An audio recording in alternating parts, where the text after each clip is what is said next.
We finished the Challenger, we delivered, and we about burned the Dodge to the ground on this episode of Bluegrass Garage.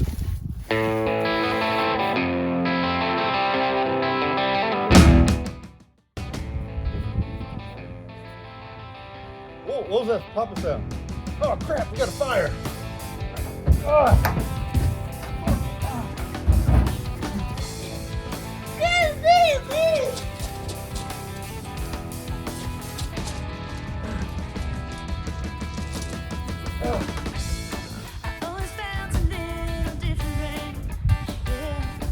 It's under the car, dude. It's under the car. Okay, I think we got it. Oh, what was that? Oh. So what you all just saw was a brief reenactment of what actually happened just a few minutes ago. So, as we were pulling the car around here to wash it off and take some candid photos and start preparing for this video, we had a little mishap. Slight mishap. It was kind of crazy. So why don't you tell us what happened? Yeah, so Matthew's in the car. He's driving around the house, coming in the front yard to stage it for some nice pics. The car's sitting there kind of idling. So he's sitting in it, and we hear a pop. He looks back behind. We're like, what's that pop?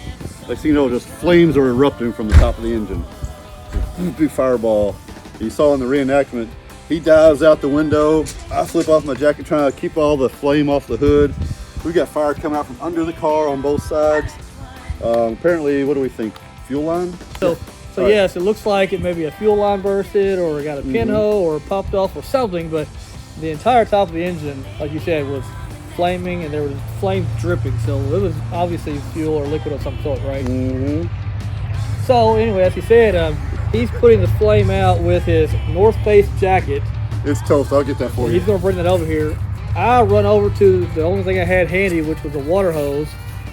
I bring it over here. We start spraying the engine off. It destroys his jacket. It's gone. We eventually put it out. We had a fire extinguisher, but we ended up not needing it. So fortunately, we were able to put it out, and it caused no damage to the car or the paint. There is some burned wire, so there's something that's going to have to be addressed, but what we did was not damaged. Luckily. So, the paint's fine. So speaking of what we did. That was an epic dive out the window, by the way. Yeah, lots of training.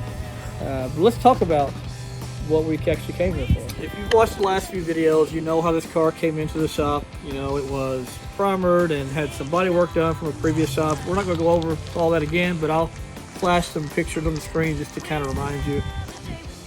But several months of working, and here we are. So again, we had to do a lot of body work and a lot of prep work to get to this point. So let's just talk about a few things that we actually did, besides just basic paint and body, but a few custom things that we did to kind of set this apart from a standard stock 1970 Challenger.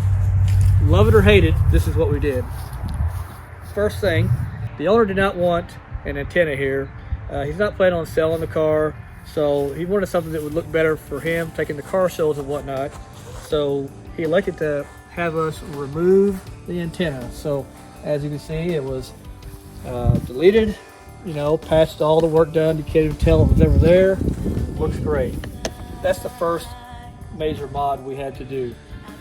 While we're up here, let's look at the hood. It is a 440 car, and he wanted the T-stripe, but he did not want a decal like most of them do, so he wanted the stripe to be underneath the clear so you can't feel the line. So it's gloss black painted T-stripe. It's hard to tell the gloss because it's a cloudy day, but there, I just caught your reflection in it. That's right. It is a 34-degree day here in Kentucky, so it's a little bit chilly. You can see how shiny it is. And no sun. So we walk around the car a little bit more. No emblems on the side. Right, we welded the holes up for the emblems. So we deleted the holes, deleted the emblems, welded those up. That's gone. Nothing special here. Probably the biggest thing back here that was is different is, as we talked about before, the body shop that did the metal work back here did a terrible job with the quarters and this panel. So we had to go back in and do some welding and fitting and all that.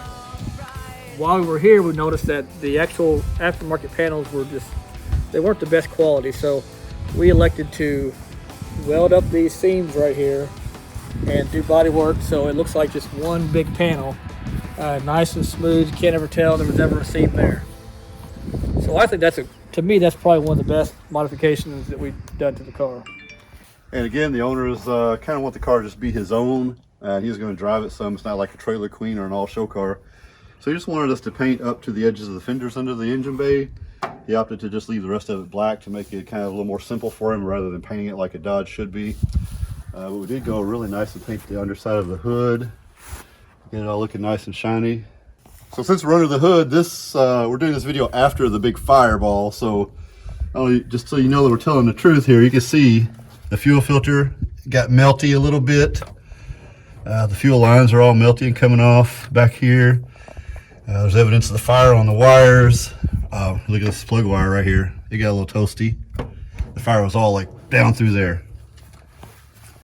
So basic paint and body work, of course. But what we have is a 1970 Dodge Challenger RT 440.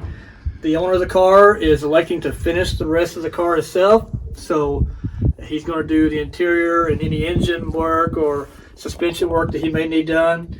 But this part of it's done for him. It's going to look great when he's finally finished. Thanks for watching. See you all next time.